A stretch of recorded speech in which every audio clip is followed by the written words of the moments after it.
Well, I guess the first question is, how do you feel? How do both of you feel? Francia? Nervous right now. Yeah, but I feel good. I'm happy. Yeah, I'm in a good place. Yeah, I think we were a little nervous. I think it was a very intimate thing. Yeah. And it was just, luckily, thankfully, between us for a while, so it's a little, weird. Yeah, it's nerve-wracking a little bit. It's a bit weird. Yeah. We're happy to be here. Feels strange to be telling the world this private story.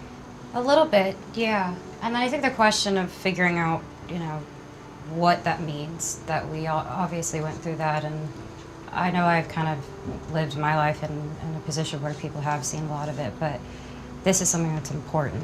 This isn't something that's easy to talk about. Hopefully it's impactful, because what we experienced, we really hoped that it would be something that obviously saved my life, but also just to help other people too, because that's clearly why I feel like I have the platform that we have. Well, let's go back a little bit. Tell me how did this idea first come up? You two are best friends. Yeah. You knew, Francia, that Selena had been struggling with lupus. Yeah. Whose idea was it about the kidney? Mine. We were living together at the time. Coincidentally, I was in transition, and I left to film in February, and when I came back, I had already put my suitcases in there, and I was like, okay, I'm about to look for a place, and something in my heart told me not to look yet. I felt God being like, just wait, and I actually told her that, and she goes, well, I like having you here, let's just wait it out a bit, and I didn't understand why, because I was so ready to just live on my own, and one day she came home, and she was emotional. I hadn't asked anything. I knew that she hadn't been feeling well, but I know her, and I know that, we both, when we get a certain way, just let us be. And she couldn't open a water bottle one day. And she chucked it and just started crying. And I said, what's wrong? And that's when she told me. And she goes, I don't know what to do. The list is 7 to 10 years long. And it just vomited out of me. I was like, of course I'll get tested. And she didn't want me to do it. And she goes, I can't. You have so much going on in your life right now, and there's a lot of downtime. And I felt a lot of peace about it, and there was like no question. I was like, I'm going to get tested. You're my sister, of course. And so I called her assistant and I said, give me the information. I want to do this. So when Francia called you, Selena, and said, I got tested and I'm a match, then what happened? I definitely remember you wanted it to be a surprise, and somebody ruined it for you, so I'm sorry. This is what happened. But you know what? I think it's a beautiful story still, because, I volunteered, but you don't really know what you're getting yourself into. And it's scary. They make you take a 2-hour course to kind of educate you on what giving up a kidney means for your life. And so it was just a scary process, learning everything. And I remember telling the nurses, like, okay, I'm going to find out first. And the donors always find out first. And they said, yes. I said, great. How much time do I have to make a decision? And they said, as long as you want. I was like, I just want to pray about it. I just want to talk to my pastor about it. I just want to feel that peace. So that was like my thing. But I know that in the back of my mind, I would have been like, God, I need a sign. I need something. And so she called me and said, hey, we're a match. And I was like, why are you telling me this? But in my heart, immediately I felt God being like, this is the affirmation that you needed and you wanted from me. So then I got even more peace that this was something I was supposed to do. But I did have a surprise, and I made her pretend that she didn't know anything. I said, we're acting right now, this is a scene. Very dramatic. Yeah, very dramatic. So I was like, I'm walking in, I had a case that I had engraved. It looked like a Bible. And on top of it, I had a quote that she gave me when we first started becoming friends, and it says, a sister's a forever friend. So I had that engraved, and then inside I had a kidney bean in there. And that was my way of telling her, yeah, that we were a match. Very happy. I didn't know. So tell me a little bit about the process, because I think one of the reasons why it's important that we're talking is because there are a lot of people who wish they had a match. Right. Mm-hmm. And there's a huge effort to have people donate if they can. Yeah. And that is an incredible gift to give, whatever the circumstances, whether to a friend or to a stranger. Right. So what was your process? What did you have to go through? It's a lot of testing. you basically have to make sure, and the doctors make sure, that you're not just physically healthy, but mentally and emotionally healthy, because it is a very emotional process.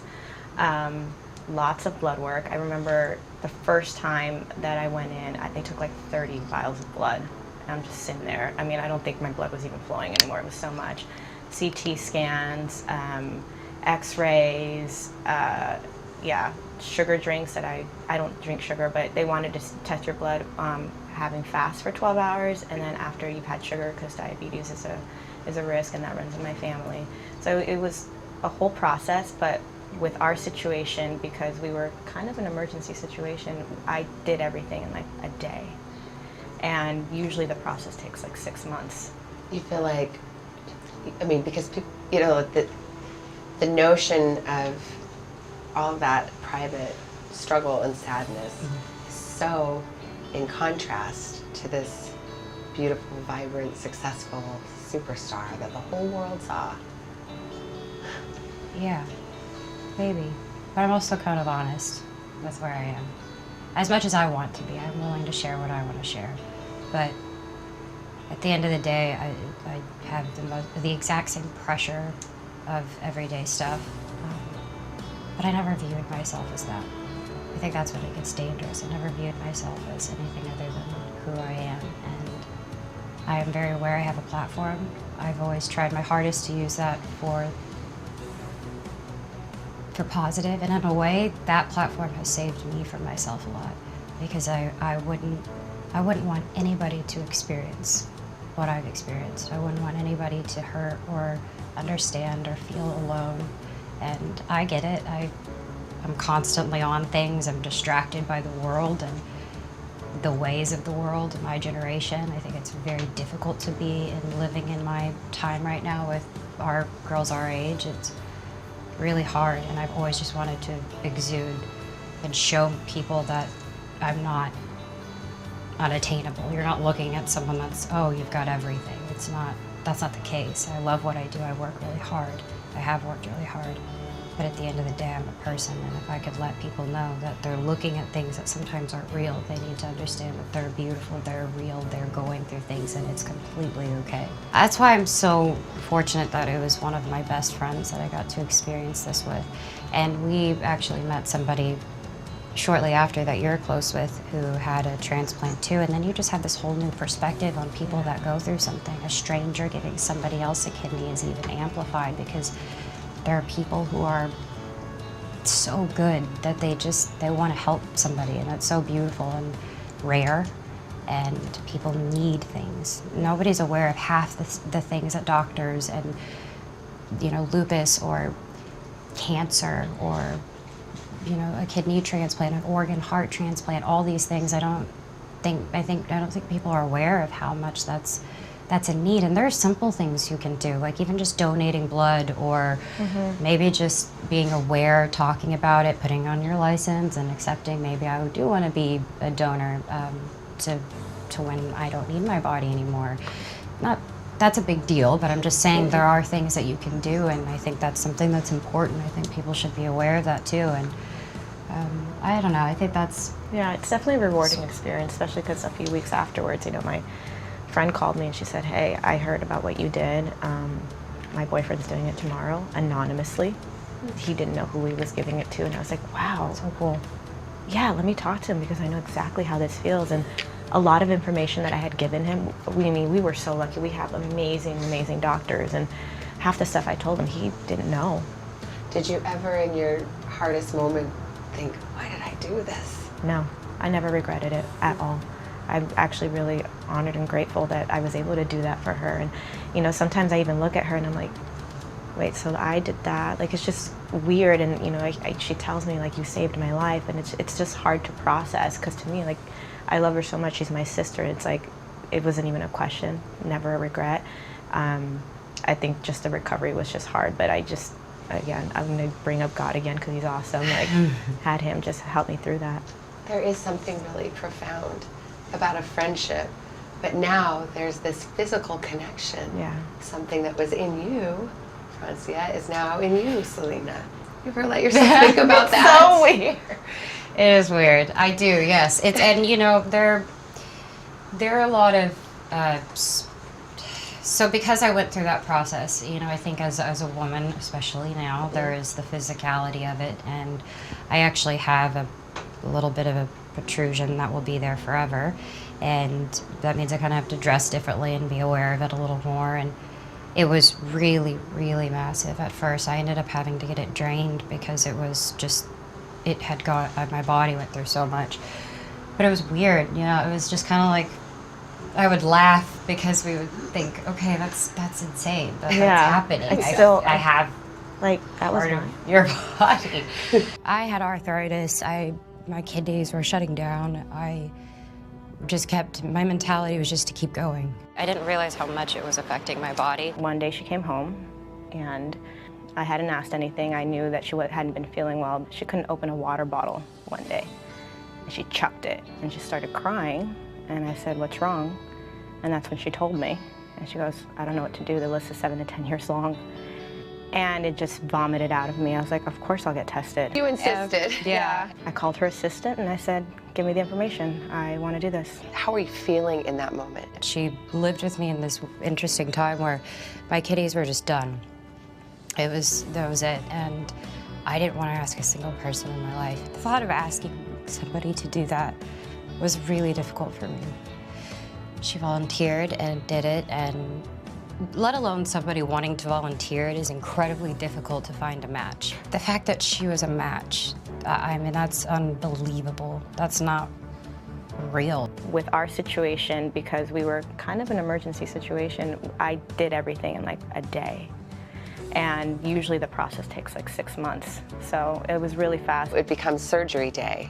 Tell me about how you were feeling and what happened. I wanted us to feel good. Yeah. So our friend came over and did cute little French braids for us. And we couldn't eat after midnight, so we stuffed our faces. I think I ordered like way too much food, yeah. But I had to go in first. And when I woke up, I just was really calm. Did you ever fear for your own health? Yeah, I did. I had to write a will, which was scary because there's no guarantee you'll wake up. And your family wasn't even sure when you told your mom. She was like, "What are you doing?" My mom didn't want to be there until I woke up. She loves Selena. She came in and held my hand, and she's like, "Are you good?" I was like, "Yeah, we're doing this."